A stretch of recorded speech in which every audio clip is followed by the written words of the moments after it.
नज़रों की सरहद महोत्सव की शाम धीरे धीरे ठंडी हो चली थी। रोशनी से सजा कॉलेज का प्रांगण अब जैसे जगमग सितारों से भर गया हो। भीड़ धीरे धीरे कम हो रही थी, मगर अनाया अब भी वहीं बैठी थी, अपनी सीट पर, बिल्कुल स्थिर। उसके भीतर कुछ हलचल सी थी। आरव की कविता उसके कानों में अब भी गूंज रही थी। वो शब्द, वो सादगी, वो सच्चाई। अनाया के लिए ये सब नया था। उसने बहुत से कवियों को सुना था, लेकिन आज पहली बार किसी की आवाज़ ने उसे भीतर से छुआ था। आरव मंच से उतरकर अपनी किताब समेट रहा था। उसे तालियों की गूंज तो याद थी, लेकिन खुद पर विश्वास अब भी अधूरा था। तभी सोनू दौड़ता आया। क्या किया भाई? तू छा गया। लोग तुझे देख रहे थे जैसे कोई बड़ा शायर हो। आरव मुस्कुराया। शायर नहीं यार, बस एक मजदूर जो अपनी भाषा में दिल की बात कह गया। उधर अनाया अपनी सहेली रिया के साथ खड़ी थी। रिया ने पूछा, क्या हुआ तुझे? इतनी चुप क्यों है? अनाया बोली, वो लड़का जिसने कविता सुनाई, जानती हो, उसमें कुछ अलग था। रिया चौंकी। तू एक मजदूर की तारीफ कर रही है? लड़की दिल्ली से लौटते ही बदल गई क्या? अनाया ने हंसते हुए कहा, हो सकता है, लेकिन सच्चाई की कीमत पैसे से ज्यादा होती है। वहीं दूसरी ओर आरव और सोनू कॉलेज गेट की ओर बढ़ रहे थे। अचानक पीछे से एक आवाज आई, एक्सक्यूज मी।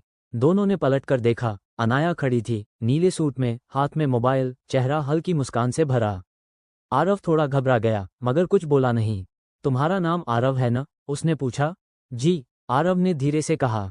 मैं अनाया। तुम्हारी कविता ने दिल छू लिया। क्या तुम अपनी किताब मुझे एक बार दे सकते हो? मैं पढ़ना चाहती हूँ। आरव ने झिझकते हुए अपनी डायरी आगे बढ़ाई। ये कुछ खास नहीं है, बस यूं ही कुछ लिखा है। अनाया ने मुस्कराकर कहा, जो दिल से निकले वही सबसे खास होता है। वो डायरी लेकर चली गई, लेकिन पीछे छोड़ गई एक लहर, एक एहसास, जो शायद दोनों को खुद भी नहीं समझ आया।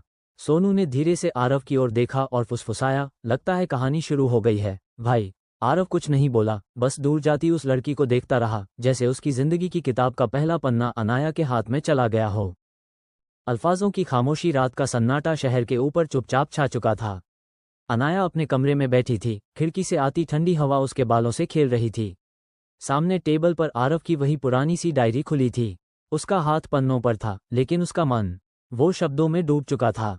जिंदगी जब थक जाए तो अक्सर चुप हो जाती है, पर जब दिल टूटता है तो कलम बोलने लगती है। अनाया ने धीरे से वो लाइन दोहराई, एक मजदूर, ऐसे अल्फाज, इतनी गहराई। उसे लग रहा था जैसे किसी ने उसके अपने जज्बातों को भी शब्द दे दिए हों, बिना पूछे।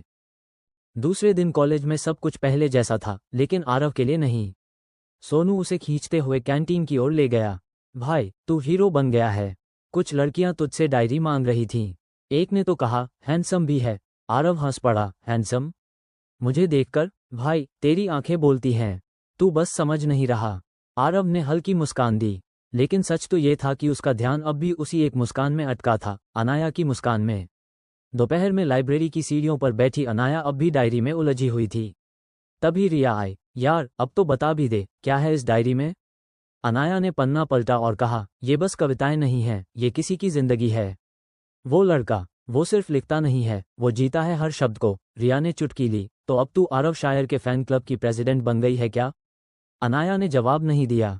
उसके होठों पर हल्की मुस्कान थी, लेकिन आंखों में कुछ और था, एक सवाल, एक चाहत, एक उलझन। शाम को आरव कॉलेज के पिछवाड़े के पुराने बरगद के नीचे बैठा था, जहां वो अक्सर अपनी कविताएं लिखा करता था। तभी एक हल्की सी आहट हुई। आरव, उसने चौंक कर देखा। अनाया सामने खड़ी थी, हाथ में वही डायरी। मैंने पढ़ लिया, उसने कहा। आरव कुछ बोल नहीं पाया। वो सिर्फ देखता रहा, जैसे उसकी हर कविता अब सामने खड़ी हो। अनाया बैठ गई पास में। तुम्हारी डायरी में एक लाइन थी, मैं भीड़ से नहीं, खामोशी से दोस्ती करता हूँ, तो क्या आज मैं उस खामोशी का हिस्सा बन सकती हूँ? आरव की आंखों में एक नमी सी आ गई। शायद ये सवाल उसने खुद से भी कभी नहीं पूछा था। अगर तुम्हें खामोशी पसंद है, उसने धीरे से कहा, तो शायद तुम्हें मेरा सारा सच जानना चाहिए।